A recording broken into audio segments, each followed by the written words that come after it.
Selamat malam Bapak Ibu Saudara yang terkasih, bersama malam hari ini mari kita sama-sama siapkan setiap hati kita datang dalam hadirat Tuhan. Saya percaya sepanjang hari ini kita beroleh begitu banyak kebaikan Tuhan, pertolongan Tuhan atas setiap kehidupan kita. Mari bersama-sama malam hari ini kita siapkan setiap hati, kita sama-sama berdoa. Kami bersyukur buat malam hari ini Tuhan. Kalau kami boleh ada sebagaimana kami ada, kami datang bersyukur di hadapan Tuhan karena semua oleh karena kasih dan anugerah-Mu atas hidup kami. Biar malam hari ini kami datang dengan hati yang bersyukur. Terima kasih untuk semua kebaikan Tuhan dalam hidup kami. Perkenanan Tuhan sepanjang hari-hari kami. Bahkan saat ini Tuhan, kami datang dalam hadirat-Mu. Kami mau bawa setiap hati dan keberadaan kami. Terima kasih untuk semua yang Tuhan beri atas hidup kami. Kekuatan dan pengharapan selalu Tuhan Kau nyatakan atas hidup kami. Terima kasih Tuhan. Ini setiap hati dan hidup kami. Ini nyanyian kami malam hari ini. Kami mau katakan di hadapan Engkau, bukan oleh karena kuat dan gagah kami Tuhan, tapi kami tahu bahwa senantiasa Engkau pegang seluruh kehidupan kami. Tuhan yang pegang tangan kami. Kami percaya Tuhan, kami tidak takut, kami tidak gentar, karena kami punya Tuhan yang senantiasa berjalan bersama-sama dengan kami. Terima kasih Tuhan, hanya bagimu kami datang bersyukur. Terima kasih Tuhan. Oh, ku pandang wajah-Mu dan berseru, pertolonganku datang dari-Mu. Amin. Peganglah tanganku, jangan lepaskan. Kaulah harapan, Kaulah harapan dalam hidupku. Mari bersama katakan, pandang wajah-Mu dan berseru, pertolonganku Tuhan. pertolonganku datang Hanya datang daripada Tuhan. Peganglah tangan, jangan lepaskan. Kaulah Kaulah harapan dalam hidup. ku pandang wajah-Mu, ku Pandang wajah-Mu dan berseru, pertolonganku datang dari-Mu. Peganglah tangan, Engkau yang pegang setiap hidup kami Tuhan. Jangan lepaskan setiap kami. Satu-satunya pengharapan kami hanya Engkau. dalam hidup. Ku pandang wajah-Mu, Pandang oh wajah Tuhan, dan berseru, yang kami percaya. pertolonganku datang dari-Mu. Peganglah Peganglah tanganku, jangan lepaskan. Kaulah harapan dalam hidupku. Kami bersyukur, terima kasih Tuhan. Sebab kasih setia-Mu itu lebih daripada hidup. Kami percaya bahwa senantiasa Tuhan Engkau beracara atas setiap hidup kami. Sampai hari ini kami tahu Tuhan bahwa setiap hidup kami tidak berjalan sendiri. Kami punya Tuhan yang besar, kami punya Tuhan yang ajaib. Terima kasih Bapa, terima kasih Tuhan. Ajar hati kami senantiasa bersyukur dan melihat betapa Tuhan Engkau baik atas hidup kami. Ajar hati kami senantiasa bersyukur Tuhan. Oh, ku pandang wajah-Mu dan berseru, pertolonganku. Pertolongan darimu. Peganglah Tanganku, Tuhan, jangan lepaskan. Kaulah harapan Amin Tuhan. dalam hidup. Sekali lagi mari bersama. Ku pandang wajah-Mu dan berseru pertolongan. Ajar hati kami bersyukur Tuhan. Dari Setiap hari kami melihat kebaikan-Mu atas hidup kami. peganglah tangan, Ajar hati kami bersyukur jangan Tuhan. lepaskan. Kau tak pernah Kaulah lepaskan. harapan Oh, dalam hidupku. sebab hati kami bersyukur. Yang tak pernah meninggalkan. Kami Tuhan, Ya Tuhan, pertolongan kami. Kau satu-satunya. Yesus, haleluya. Tempat pertolongan hidup kami hanya Engkau Tuhan. Bersama Engkau kami percaya Tuhan, sepanjang kami pegang firman-Mu, sepanjang kami hidup di dalam kebenaran-Mu, kami tahu bahwa setiap perkara lepas perkara Engkau yang bawa kami terbang tinggi, Engkau yang bawa kami terbang jauh, melewati setiap perkara atas hidup kami. Tuhan yang selalu pegang hidup kami, Engkau bawa kami berjalan dalam rencana-Mu Tuhan. Oh, dengan sayap-Mu ku akan terbang tinggi di tengah badai. Amin. Ku tak menyerah. Dengan segenap iman kami katakan Kau Tuhan, kekuatan Engkau Tuhan dan perlindungan hanya bagiku. oh, pertolonganku Pertolonganku di tempat maha tinggi. Ku mengangkat tanganku, aku berserah. Amin. Kau ku nantikan, Engkau yang kami sembah, Kau yang ku sembah. kami panggil nama-Mu Yesusku, Amin. Rajaku. Mari bersama dengan iman sama-sama katakan, Dengan sayap-Mu ku akan terbang tinggi. kami pegang setiap Di janji-Mu atas hidup tengah kami sampai hari ini badai Tuhan. hidup. Bahwa bukan oleh karena kuat dan gagah kami hidup oleh karena kasih dan kemurahan-Mu Tuhan. Ajar hati kami senantiasa berseru dan meletakkan setiap pengharapan kami hanya di dalam Engkau.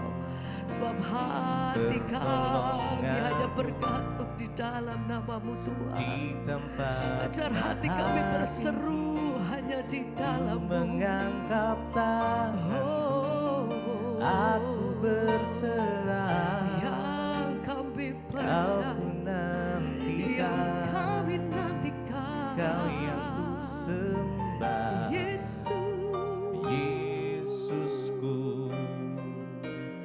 Rajaku. oh, Yesus, Engkau yang bawa hidupku Tuhan. Sebab hati kami percaya bahwa rancangan-Mu adalah rancangan yang sejahtera bagi kami. Ya Tuhan, Terima kasih.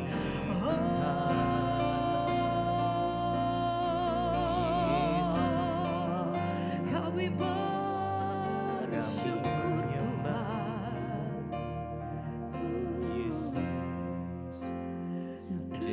sayapmu, ku akan terbang tinggi. Amin. Di tengah badai, Ya Tuhan, ku tak menyerah. Engkau Kau kekuatan, kekuatan Engkau penghiburan dan perlindungan bagiku, pertolonganku di tempat maha tinggi. Ku mengangkat tanganku, aku aku berserah. Tuhan, Kau ku nantikan, Kau yang ku sembah, kami panggil nama. Yesusku, Oh, Rajaku.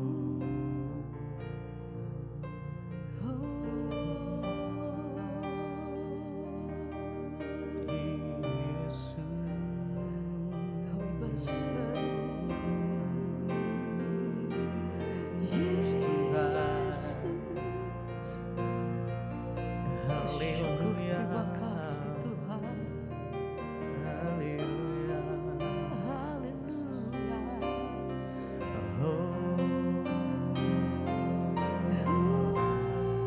Sungguh kami percaya ya Tuhan, bahwa rencana-Mu, rencana yang terindah di dalam hidup kami.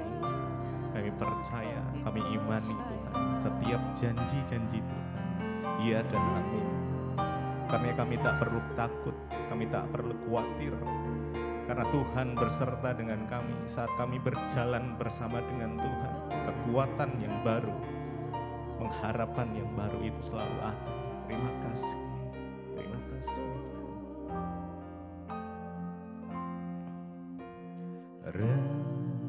Rencana-Mu Tuhan indah, indah bagiku, tak terbatas oleh pikiranku.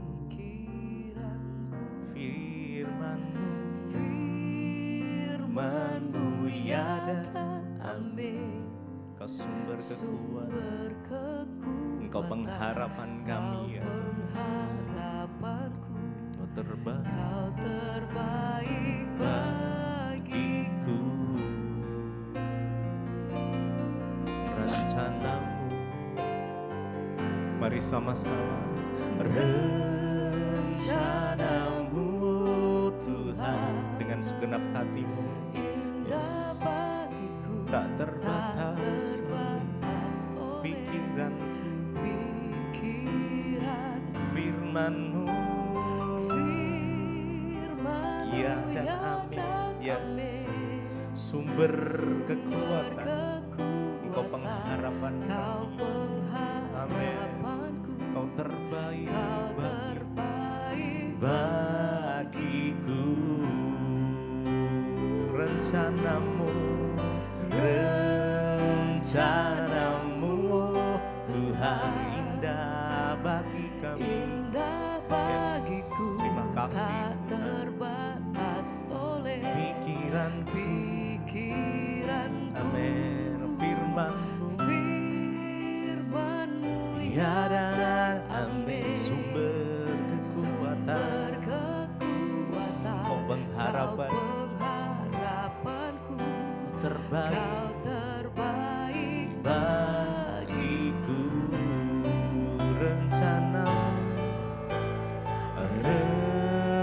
Rencana-Mu Tuhan indah bagiku, indah bagiku, tak terbatas pikiranku. Terima kasih Tuhan. Firman-Mu ya dan amin. Kau sumber kekuatan, Kau pengharapan kami. Kau terbaik bagiku.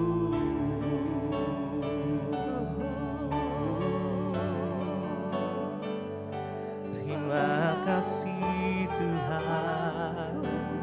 Rencana-Mu terindah, kami percaya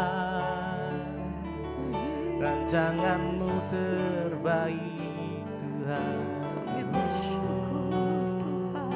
Terima kasih. Haleluya. Rencanamu Tuhan Indah bagiku, indah bagiku, tak terbatas oleh terbatas oleh pikiranku. pikiranku.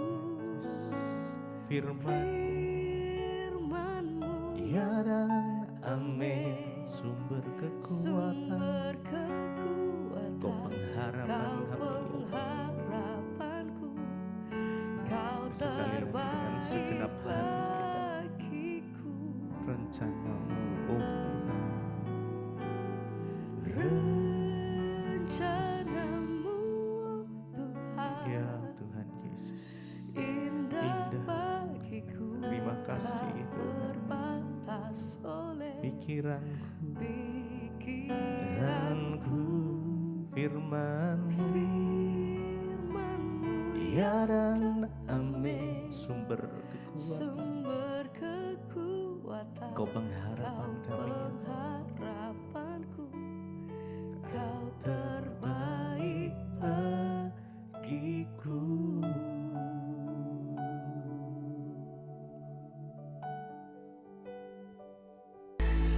Ini kerinduan kami Tuhan.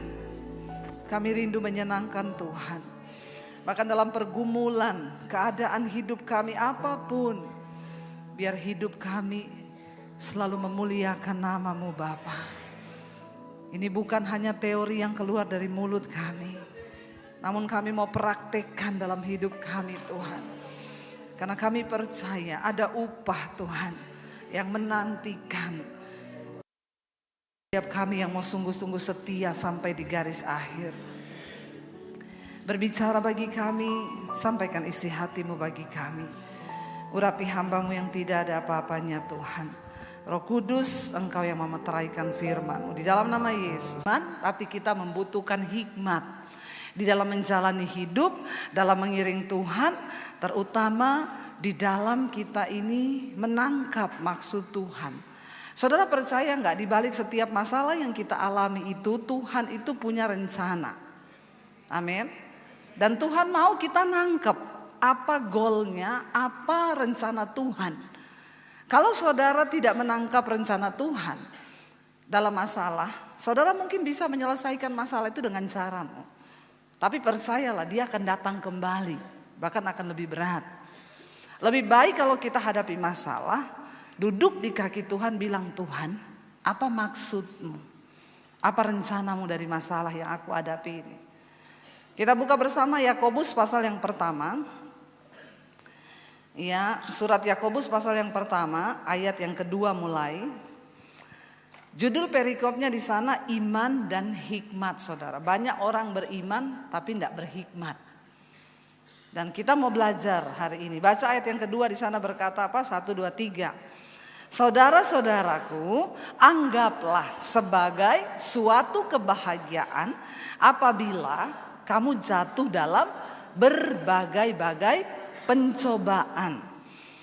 Ayat 3, sebab kamu tahu bahwa ujian terhadap imanmu itu menghasilkan ketekunan. Saudara, dikatakan tadi Yakobus pasal yang pertama ayat yang kedua, saudara-saudara anggaplah sebagai suatu kebahagiaan apabila kamu jatuh dalam berbagai-bagai pencobaan. Dikatakan di sini kita orang yang percaya kepada Yesus itu harus menganggap, ya, anggaplah sebagai suatu kebahagiaan apabila kamu jatuh dalam pencobaan. Tapi saya mau tanya sama saudara, saudara mau nggak mengalami pencobaan? Nggak ada yang mau toh? Mau atau tidak? Kok tidak? Ya, tapi kita mau atau tidak, pencobaan itu pasti datang. Nggak diundang atau diundang, dia datang. Makanya hidup ini nggak usah macam-macam. Kau hidup lurus saja tetap ada pencobaan. Apalagi kalau hidupnya bengkok-bengkok. Ya, biar kita mengalami pencobaan yang memang diizinkan Tuhan. Anggaplah sebagai suatu kebahagiaan apabila kamu jatuh dalam berbagai-bagai pencobaan. Makanya banyak orang itu, saudara, saya selalu berkata gini, saudara, kalau engkau menikah, jangan berpikir untuk berbahagia. Karena kau pasti saya Bu selama nikah enggak pernah ribut sama pasangan saya, cocok terus. Kalau saudara nikah sama robot, di Jepang, sekarang pria-pria Jepang itu enggak mau nikah sama perempuan. Ada satu orang pria, dia sudah 3 kali cerai, sekarang dia menikah sama robot. Diwawancarai, kenapa Bapak menikah sama robot? Robot itu, saya enggak pernah berantem sama dia. Apa yang saya suruh dia nurut terus. Ya, dalam hati saya, tunggu aja kau. Kalau dia korslet, mati kau. Kesetrum. Karena di Jepang itu robot perempuan memang sudah seperti perempuan asli. Ya, dia punya kulit, dia punya daging, bener-bener kayak perempuan. Jadi orang yang menikah sama robot itu orang sakit jiwa. Kalau saudara masih menikah sama manusia, nah itu berarti saudara normal. Tapi tolong, saya itu selalu berkata, kalau ada orang mau menikah, kenapa kalian pengen menikah? Tujuanmu menikah itu apa? Ya, kalau ada handphone yang bunyi enggak usah diliatin. Semua handphone bunyi, liatin. Kepo juga, orang kepo ya. Yang lain juga tolong tuh HP di silent. Ya, kalau bunyi saya suruh masukin kantong kolektor. Saudara, saya tanya, kamu mau menikah buat apa, tujuanmu menikah? Saya pengen bahagia Bu, saya bilang gak usah nikah. Sangat berbahaya ketika engkau pengen menikah untuk bahagia. Kenapa? Karena konsep bahagia kita dengan konsep bahagianya Tuhan itu ya, apalagi yang kebanyakan nonton drama Korea. Bahagia itu ya dibawain bunga sama opa. Kalau di sini mana ada orang mau dibawain bunga sama opa-opa. Ya.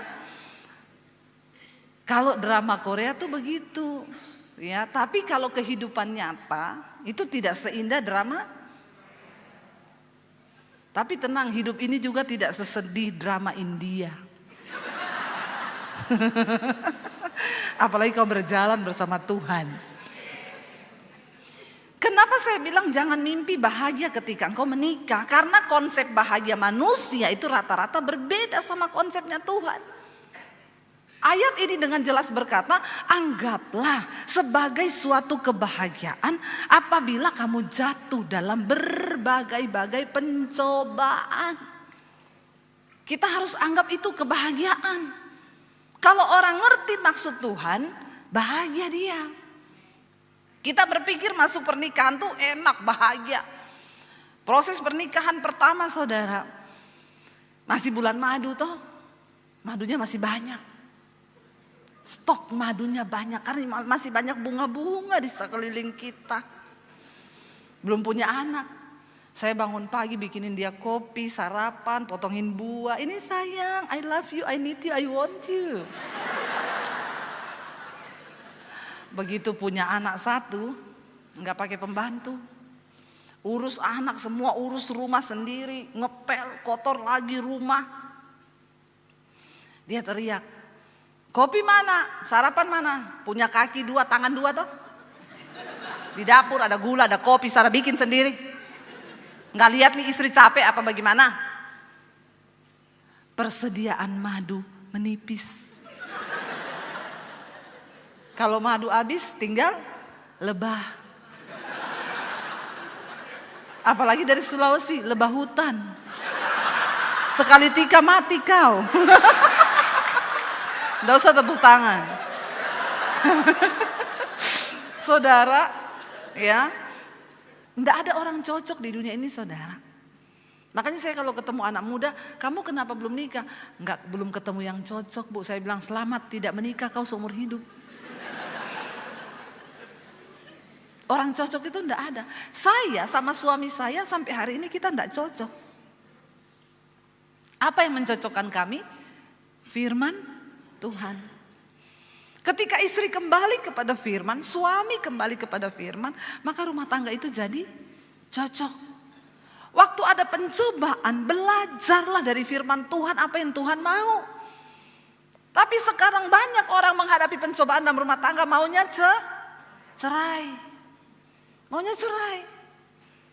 Saya selalu berkata, coba belajar Bu, ada yang Tuhan mau, nggak bisa Bu. Kami ini sudah nggak bisa ngomong, sekarang udah saya juga pernah ngalami begitu. Tapi coba ibu belajar, ubah dirimu, kenali firman Tuhan, lakukan firman Tuhan. Ya kalau memang pilihannya kamu bercerai ya memang berarti kamu mau. Saya bilang selama ada orang yang mau membela rumah tangga itu di hadapan Tuhan, selalu ada harapan untuk pemulihan itu terjadi. Ya, saya bersyukur saudara. Hari-hari ini banyak sekali. Tadi pagi ada orang tuh datang ketemu kita di ruang hamba Tuhan. Dia tuh dari agama seberang. Suaminya itu dulu teman saya, teman sekolah. Dulu suaminya itu Kristen saudara. Jadi suaminya itu kalau ke gereja malam minggu kita duduk di pinggir-pinggir jalan gitu. Dia ke gereja, saya teriakin, bencong. Hari gini ke gereja, please deh, orang malam mingguan dia malah ke gereja. Suaminya ke gereja. Tapi ketika dia menikah, dia pindah ke Jakarta ya dengan teman saya ini. Lagi ketemu begitu, tiba-tiba tuh Tuhan tuh gerakin saya untuk doain dia. Lalu saya panggil dia, saya bilang, hei masih ingat saya? Iya Deb, masih ingat gini-gini. Tuhan tuh suruh saya doain kamu. Dia kaget. Apa iya tuh? Oh sini kamu saya doain. Saya tumpang tangan, saya doain sebentar. Dia nangis bercucuran air mata. Habis itu dia bilang, aku pulang ya, aku pulang. Dia lari saudara, saya gak ketemu lagi.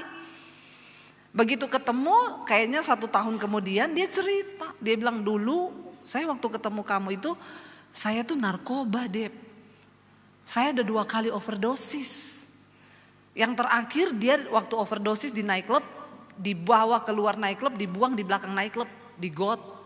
Karena sudah berbusa mulutnya. Nah di dekat nightclub situ ada orang Kristen, bapak-bapak dia pendoa. Jam 12 malam Tuhan suruh dia keluar. Kamu pergi ke belakang nightclub itu, ada orang yang harus kamu selamatkan. Dia pergi, dia cari, dia temukan orang ini di got, sudah berbusa mulutnya, dia gendong, dia bawa pulang ke rumah, dikasih susu beruang. Ya diminumin saudara, akhirnya dia muntah dan gak jadi mati. Tuhan tuh selamatkan dia. Nah waktu dia ketemu saya itu dia masih sakau, masih berusaha untuk melepaskan. Dia cerita ternyata di situ dia bilang Deb, kamu tahu nggak waktu kamu doain saya itu? Tadi juga istrinya cerita lagi. Ada sinar terang yang turun dan penuhi saya sampai ke hati saya. Makanya saya cepat-cepat lari, saya nggak bisa tahan nangis dia bilang. Di jalan sepulang itu saya nangis terus sampai di rumah. Tantenya ngajak ke nightclub sama omnya. Ayo kita ke nightclub, udah jam 10 malam. Dia bilang enggak, saya enggak mau. Kenapa kamu? Habis kerasukan dari mana? Biasanya ngajak ke nightclub kamu? Enggak, saya enggak mau. Sejak hari itu Tuhan bebaskan dia dari narkoba, dia enggak ke nightclub lagi. Dia hidupnya bertobat, dia dipulihkan. Padahal dia sudah lama kepengen istrinya ini ikut imannya. Tapi karena dia enggak pernah jadi berkat, hidupnya rusak, istrinya enggak mau dong. Sampai anak-anaknya bilang, mama cerai aja. Ngapain nikah sama laki-laki kayak gitu dulu? Gak apa-apa mah, gak dosa, cerai aja. Toh juga imannya beda. Waktu dia bertobat, istrinya dijamah Tuhan. Dia mengalami perjumpaan dengan Tuhan Yesus. Dan akhirnya makanya tadi dia datang, dia peluk saya. Bu, saya tiap hari bertumbuh lewat khotbah-khotbah ibu. Saudara, pencobaan itu selalu mendatangkan kemuliaan kalau kita mau mengerti. Asal kita berubah, kita mau bertobat. Tidak ada perkara yang mustahil bagi Tuhan. Asal kita ujian terhadap imanmu itu menghasilkan ketekunan. Coba kita lihat ayat yang ke-13, saudara, kita lompat. Ayat yang ke-12 di sana dikatakan, ayat 12 dulu. Berbahagialah orang yang bertahan dalam pencobaan, sebab apabila ia sudah tahan uji, ia akan menerima mahkota kehidupan yang dijanjikan Allah kepada barang siapa yang mengasihi Dia. Berbahagialah orang yang bertahan. Ketika engkau sedang mengalami pencobaan, jangan cepat-cepat minta jalan keluar. Makanya kalau ada orang datang, Bu doakan saya biar cepat keluar dari masalah saya. Saya bilang saya tidak akan berdoa supaya kamu cepat keluar dari masalahmu. Saya berdoa supaya engkau dalam pencobaan ini mengerti apa kehendak Tuhan dalam hidupmu. Amin. Saudara, saya dan suami ketika pindah ke Jakarta, ada satu pergumulan yang paling berat yang kami alami setelah kami di Jakarta. Kami beli rumah, saudara. Sejak kita pindah ke Jakarta, suami saya itu bilang, "Say, berdoa, Say, biar kita dikasih rumah sama Tuhan." Saya itu bilang sama suami saya enggak mau berdoa minta rumah. Enggak usahlah kita berdoa minta rumah, karena Tuhan itu tahu kalau kita memang sudah membutuhkan, Tuhan pasti akan memberi. Akhirnya kami bisa beli rumah, saudara. Seperti yang kita cerita, saya ini nggak bisa kredit di bank. Karena kita nggak punya slip gaji. Selalu ditanya, "Bu, slip gajinya mana?" Saya itu ada gaji, Mas, tapi slipnya nggak ada. Kenapa bisa begitu? Gajinya itu dari sorga. Jadi slipnya dengan iman. Dia bilang, "Bos saya tidak beriman.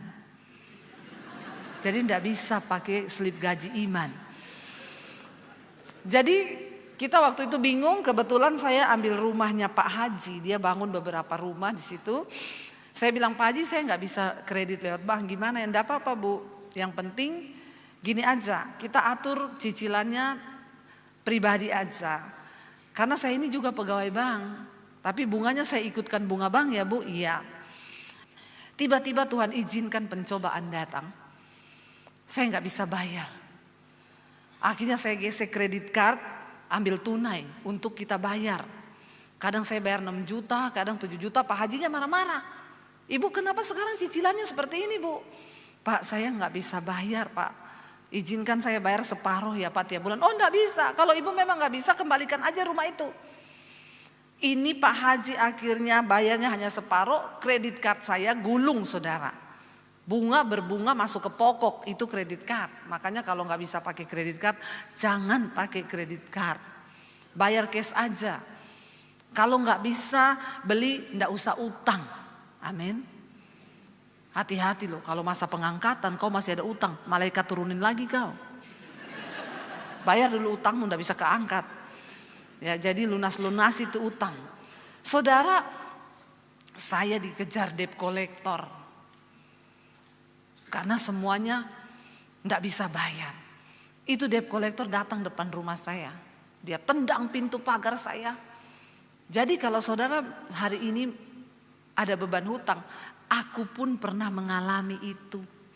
Malah dikejar debt collector. Sekarang kalau ada orang datang konseling, "Bu, doakan, Bu, saya dikejar debt collector." "Sudah berapa lama?" 6 bulan. Saya bilang, "Saya 2 tahun, Bu." Saudara, habis itu debt collector tendang pintu rumah saya. Dia bilang, "Pendeta nggak tahu malu." Dia ngamuk, semua tetangga dengar. Dia pergi, saya masuk di kamar, saya nangis, saudara. Saya bilang sama suami saya, kita nggak boleh pinjam uang. Kita hamba Tuhan. Jangan pinjam sama siapa-siapa. Urusannya itu cuma di bank. Kita nggak bisa bayar utang. Saya nangis di kaki Tuhan. Saya bilang gini, "Tuhan, ini juga Pak Haji udah mau ambil rumah."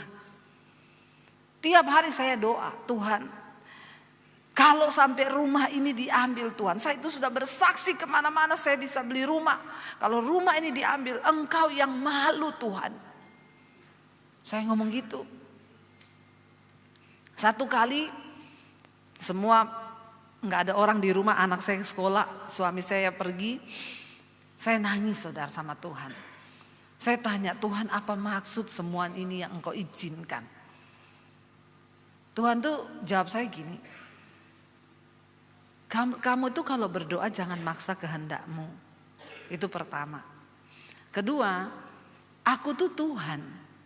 Kalau rumahmu itu diambil Pak Haji, Aku Tuhan, aku enggak pernah malu. Yang malu itu kau. Jangan kau putar-putar balik. Ya. Jangan ngancam Tuhan, jangan suka ngancam Tuhan. Kita kan seringkali tanpa sengaja ngomong begitu toh. Kau yang malu Tuhan. Tuhan bilang, aku ini Allah. Kau punya rumah atau tidak punya rumah, itu enggak mengganggu kemuliaanku. Aku ini tetap mulia. Sekarang ini sikap hatimu lah yang harus benar di hadapanku. Bertobat. Saya nangis hari itu juga. Tadinya saya berkeras minta rumah itu tetap kembali. Tapi ketika Tuhan bicara begitu, saya nyanyi saudara. Saya ingat lagunya, saya bilang, sekalipun kau tak menjawabku, sekalipun kau tak lepaskanku, namun ku akan tetap menyembahmu, takkan ku tukar dengan apapun. Itu sambil bercucuran air mata. Saya bilang, Tuhan, sekalipun engkau enggak jawab doaku, sekalipun engkau tidak lepaskan aku dari masalahku, itu iman yang benar. Sadrak, Mesak dan Abednego tidak berdoa, Tuhan, biarlah dapur api itu Tuhan halaukan, matikan apinya. No. Mereka masuk di dalam dapur api itu. Tuhan izinkan. Daniel enggak berdoa begini, Tuhan bikin singanya pingsan. Enggak. Dia bilang, sekalipun kami harus masuk ke dalam dapur api itu, kami tidak akan pernah berhenti menyembah Allah yang hidup itu. Dia Tuhan yang dahsyat dan luar biasa. Sekalipun kami harus mati, kami tidak akan pernah berhenti menyembah Tuhan. Saya nangis di hadapan Tuhan dan saya bilang, Tuhan, sekalipun aku tidak punya rumah, Engkau tetap baik. Waktu sikap hati saya berubah, saudara, Tuhan mulai bekerja. Karena sebenarnya Tuhan hanya mau tunggu kita ini, ada yang Tuhan membentuk dari sikap hati yang salah. Supaya engkau mengerti firman Tuhan. Saya menghibur diri. Kita siap kembali ke sana. Saudara, tiap hari Pak Haji telepon. Kalau dia telepon, saya baca, Pak Haji, saya matiin. Saya terintimidasi. Setiap kali bunyi saya, aduh Pak Haji lagi, deg-degan jantung saya. Karena dua hal yang membuat jantung berpacu dengan cepat. Jatuh cinta dan jatuh tempo. Makanya jangan banyak-banyak jatuh tempo. Saya berdoa sama Tuhan. Beri aku kekuatan bertahan dalam pencobaan ini Tuhan. Tiba-tiba saudara, Tuhan yang mengerjakan di dalam kita. Saya ingat ada seorang jemaat itu di Bekasi. Saya juga tidak tahu rumahnya karena saya belum pernah datang ke rumahnya. Tapi saya sering khotbah di gerejanya di Bekasi. Saya itu inbox dia lewat Facebook karena saya nggak punya nomor HP-nya. Saya bilang gini, Bu, saya nggak minta uang. Tapi saya ini ada masalah, rumah saya terancam diambil Pak Haji. Kalau Pak Haji ambil, saya cuma dapat kembalian uang paling berapa dia potong. Tapi kalau rumah ini saya jual, Bu, sebenarnya harganya sudah naik 2 kali lipat. Karena ada akses tol baru dibuka di depan rumah saya. Kalau ibu punya uang, ibu bisa nggak tutup dulu di Pak Haji? Nanti kalau sertifikatnya keluar, saya jual, uang ibu saya balikin, keuntungannya kita bagi 2. Dia bilang, oh coba nanti saya ngomong ke suami ya Bu. Saya tidak pernah mempengaruhi suami saya, Bu Debbie. Ibu berdoa saja biar Tuhan yang bekerja. 2 hari 3 hari tidak ada kabar.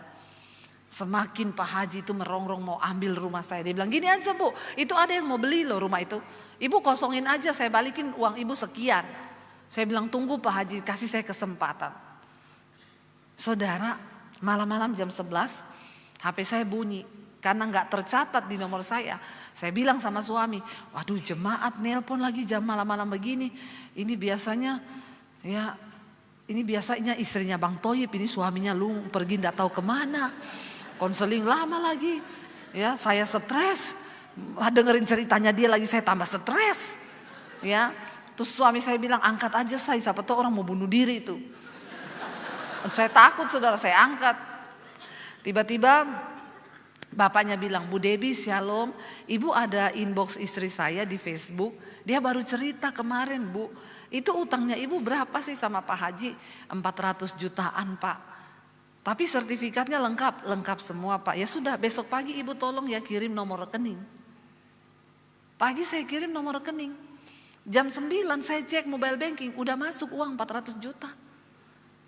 Saudara, saya bilang sama suami saya, itu bapak ya aneh ya. Dia tuh enggak tahu loh rumah kita di mana. Kita juga enggak tahu rumah dia di mana. Lah kok dia percaya aja uang 400 juta loh saudara, itu banyak enggak? Itu zaman 12 tahun lalu loh. 400 juta tuh gede sekali. Terus saya telepon, Pak, Bapak udah transfer? Iya Bu. Ibu bayar sama Pak Haji, nanti ibu sertifikatnya ambil ya. Begitu ada uang, pede saya telepon Pak Haji. Bukan dia yang telepon saya yang telepon dia. Saya telepon saudara. Ya. Dia bilang, Bu pendeta, saya telepon gak pernah diangkat. Makanya ini saya telepon Pak. Bapak bisa ke rumah nanti malam di rumah saya kita ngobrol. Oh iya segera nanti malam jam 7 saya datang. Pak, gagang itunya kan besi. Teng. Shalom. Dia tahu ini rumah pendeta kan. Shalom. Dia pikir saya mau datang sita rumahnya pendeta. Senang sekali dia. Shalom. Saya buka. Assalamualaikum warahmatullahi wabarakatuh Pak Haji. Terus saya teriak-teriak masuk Pak. Masuk. Saya tanya, Pak utang saya berapa? 400 juta Bu. Banyak. Kalau saya lunasi gimana? Uang dari mana ibu? Ibu aja bayar 12 juta sebulan. Itu cuma bayar 6 juta, 7 juta. Yang serius aja ibu. Saya bilang saya punya uang Pak 400 juta. Dari mana? Saya cerita sama Pak Haji, saya bersaksi. Ada orang tolong saya Pak di Facebook itu jemaat. Saya nggak tahu rumahnya, dia juga nggak tahu rumah ini. Saya minta tolong sama dia, tapi saya nggak cerita. Nanti saya jual apa-apa nggak saya cerita, cuma minta tolong gitu. Jadi dia udah transfer tadi pagi saya 400 juta Pak. Pak Haji melongo ngomong gini. Haleluya ya Bu pendeta. Saya bilang alhamdulillah Pak. Saudara saya bayar 400 juta. Saya ambil sertifikatnya, saya telepon Bapak itu Pak. Saya minta alamat rumah Bapak. Saya antar sertifikat rumah ini ke Bapak. Nanti kita jual. Oh jangan Bu Debbie, enggak usah. Ibu balik nama aja atasnya Ibu Debbie sendiri. Terus nanti gimana Pak? Udah Bu, yang lama sudah berlalu, yang baru sudah datang. Saudara, bagi Tuhan menjawab doa-doa kita itu cuma semudah Dia berfirman. Tapi seringkali yang Dia inginkan kita ini bukan hanya beriman, tapi kita ini memiliki hikmat sehingga kita mengerti tujuan Tuhan dari setiap persoalan yang kita alami. Tapi kami cicil saudara. Saya bilang Pak saya enggak mau gratis, saya cicil Pak. Dan puji Tuhan udah selesai saudara. Ya udah selesai, kami enggak mau berhutang. Biar nama Tuhan yang dipermuliakan. Saya itu mengalami banyak sekali mujizat. Kami mengalami banyak sekali perkara yang ajaib. Terakhir kita bangun studio. Ketika pandemi Tuhan berkati kami beli satu rumah tua, kami buat satu khusus studio buat sekali rekaman. Waktu kita bangun studio itu, uang saya dibawa lari sama pemborongnya 300 juta. Saya marah, saya kecewa saudara. Tiap hari saya WA itu orang, balikin uang saya. Ya, balikin. Akhirnya saya sama suami jadi ribut. Saya salahin suami, siapa suruh juga kamu pakai dia sih. Kamu gini, katanya temenmu ternyata orangnya begini. Jadi tidak damai rumah tangga kami, mengalami pencobaan. Saya marah-marah tiap hari, saya gak bisa berdoa, saya kejar dia terus. Saya telepon, saya WA gak dibalas. Satu kali saya mencoba menenangkan diri dan meminta hikmat Tuhan. Saya berdoa, saya bilang gini, Tuhan, aku ini hamba-Mu Tuhan. Kenapa Tuhan izinkan uang itu dibawa lari sama Odia?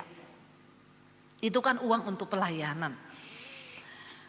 Tuhan itu jawabnya begini. Kamu kalau ada orang konseling ditipu sama orang, Jawabmu apa? Saya tuh bilang gini, ya Tuhan, kalau ada orang konseling ditipu 5M, 3M, saya jawab, Pak. Terus Tuhan tuh tanya sama saya, kamu sudah melakukan seperti yang kamu omongin? Terus saya gini, tapi kan itu Tuhan, dia duitnya banyak. Kalau saya itu 300 juta berharga loh. Terus Tuhan tuh ngomong gini, lepaskan pengampunan supaya aku bisa bekerja.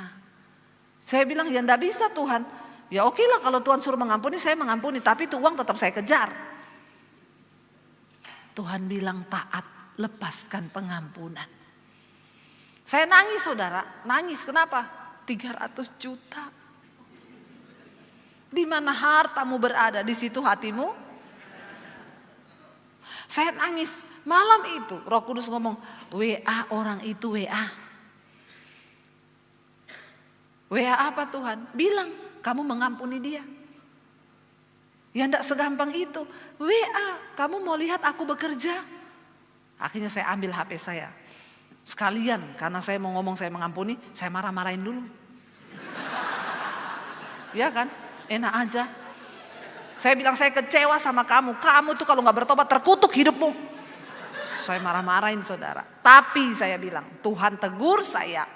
Saya disuruh melepaskan pengampunan buat kamu. Dan malam ini saya lepaskan pengampunan. Terus Roh Kudus bilang, saya sudah mau kirim. Roh Kudus bilang, tambah lagi di situ. Dan mulai sekarang saya tidak akan tanya perihal uang itu. Saya bilang, kalau itu tunggu dulu Tuhan. Tidak bisa. Tapi didorong oleh Roh Kudus akhirnya saya tambahi. Dan mulai sekarang saya tidak akan tanya lagi perihal uang itu.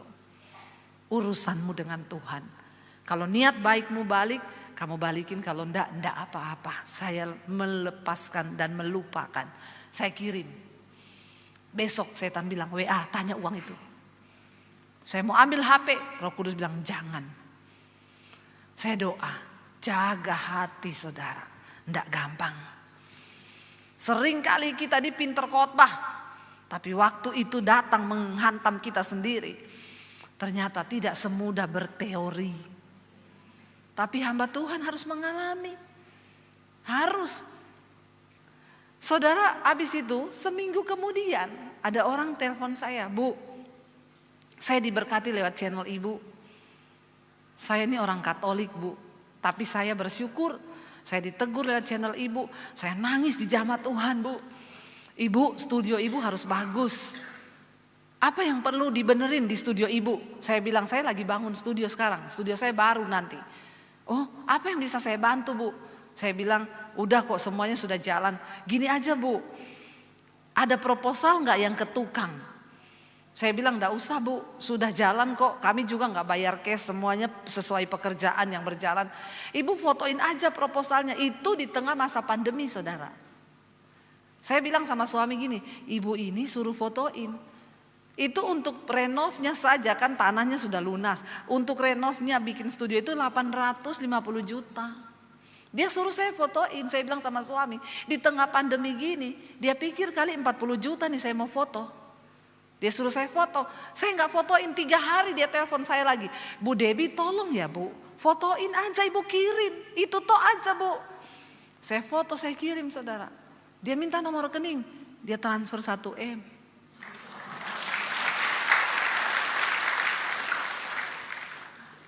Saudara, kalau saya tidak melepaskan pengampunan, kalau saya hanya sibuk kejar uang itu, saya kehilangan damai sejahtera, saya tidak berdoa, saya nggak dapat hikmat Tuhan.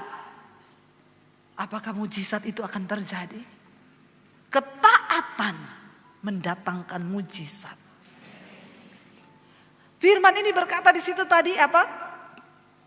Saudara, dikatakan berbahagialah orang yang bertahan dalam pencobaan, sebab apabila ia sudah tahan uji, ia akan menerima mahkota kehidupan yang dijanjikan Allah kepada barang siapa yang mengasihi dia. Bertahan, ngerti kehendak Tuhan, bukan menyerah loh, bertahan dan tetap kuat dan coba mengerti hikmat Tuhan. Ayat yang berikutnya ayat 13 berkata begini, kita baca sama-sama. Ini yang paling penting. 1, 2, 3.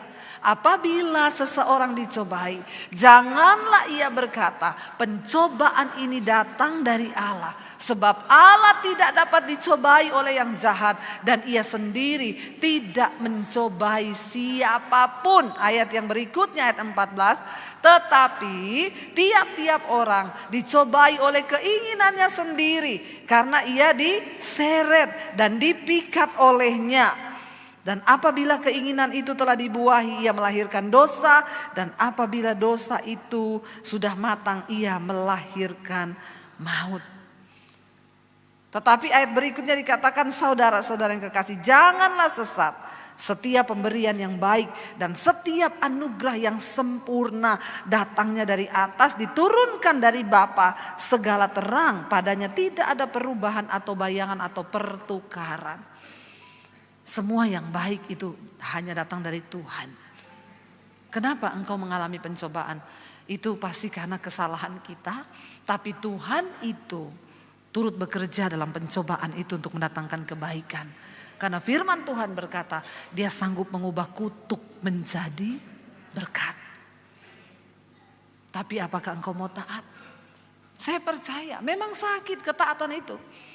Saya selalu ulangi saudara, kita hanya mampu melihat jarak di sini, saya bisa lihat sampai di tembok ini.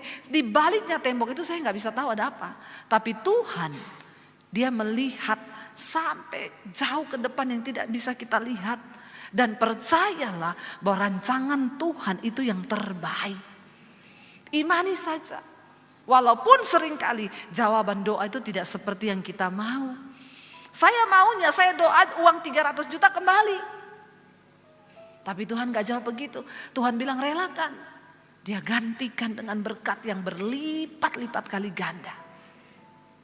Itu loh yang Tuhan mau. Ayo kita berdoa minta hikmat Tuhan. Iman disertai dengan hikmat itu mendatangkan mujizat. Hikmat itu apa saudara? Kemampuan untuk engkau mengerti kehendak Tuhan. Itu hikmat. Kadang orang cuma punya iman, aku percaya Tuhan, engkau jawab Tuhan, engkau jawab Tuhan, jawab Tuhan. Enggak bakal dijawab kalau engkau belum mengerti apa kehendak Tuhan. Sampai engkau ngerti dulu, engkau klik dengan rencananya. Tuhan itu hanya semudah berfirman. Hanya semudah Dia berfirman. 300 juta jadi 1 M saudara. Itu logikanya, matematikanya siapa? Saya enggak tahu orangnya, saya enggak tahu dia siapa. Dan itu kalau bukan Tuhan, tidak mungkin itu terjadi, tidak mungkin. Itu Tuhan saudara. Dan Tuhan itu hidup dan Dia itu ada. Dan segala jalannya itu terbuka senantiasa saudara bagi orang-orang yang mau taat dan setia. Karena itu kita percaya hari ini bahwa Tuhan itu sanggup bekerja lebih dari yang kita doakan dan harapkan. Kita nyanyi pujian tadi. Mari kita bangkit berdiri bersama. Bilang Tuhan, kami tahu Engkau mendengar lebih dari yang kami doakan Tuhan. Di hadapan Tuhan mendengar lebih dari yang ku doakan. Yesus menjawab lebih dari yang ku harapkan. Dengan caranya di waktu yang tepat, ku kan melihat Dia jadikan. Yesus mendengar lebih dari yang ku doakan. Yesus menjawab lebih dari yang ku harapkan. Dengan caranya di waktu yang tepat, ku kan melihat Dia jadikan. Lebih lagi dengan iman katakan, kami percaya Tuhan Engkau mendengar lebih dari yang kami doakan Tuhan. Bahkan Engkau menjawab lebih dari yang kami harapkan Tuhan. Dengan cara-Mu yang ajaib. Yes Lord, Tuhan melihat Dia jadikan. tundukkan kepalamu dalam hadirat Tuhan. Dia mengerti kesesakanmu hari ini. Dia Tuhan yang tahu semua penderitaanmu, seruanmu, bahkan sebelum engkau ucapkan. Dia tahu bahasa air matamu. Namun lebih dari itu, Tuhan mau engkau memiliki hikmatnya untuk memahami apa maksud dari setiap pencobaan yang sedang kami alami, Tuhan.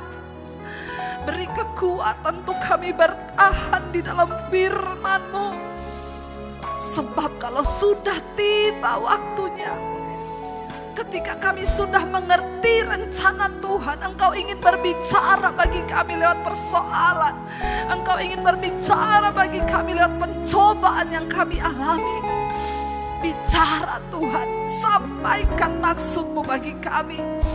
Kami sangat percaya Tuhan mendengar lebih dari teriakan kami. Engkau tahu hati kami, Bapa.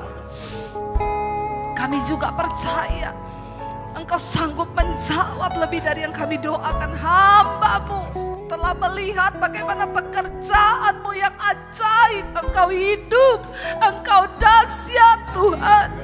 Engkau tidak pernah mempermalukan kami, anak-anak-Mu yang berharap kepadamu. Beri kami kekuatan iman hari-hari ini untuk mengerti rencana-Mu di hidup kami, Tuhan. Kami tidak ingin menyalahkan Tuhan. Kami tidak ingin berkata pencobaan ini datang dari Tuhan. Kami tahu semua yang baik itu datangnya dari Bapa. Ajar kami mengerti rencana-Mu, Tuhan. Sampai kami melihat kemuliaan dan jawaban atas doa-doa kami. Buka hati dan tangan-Mu, Bapak Ibu.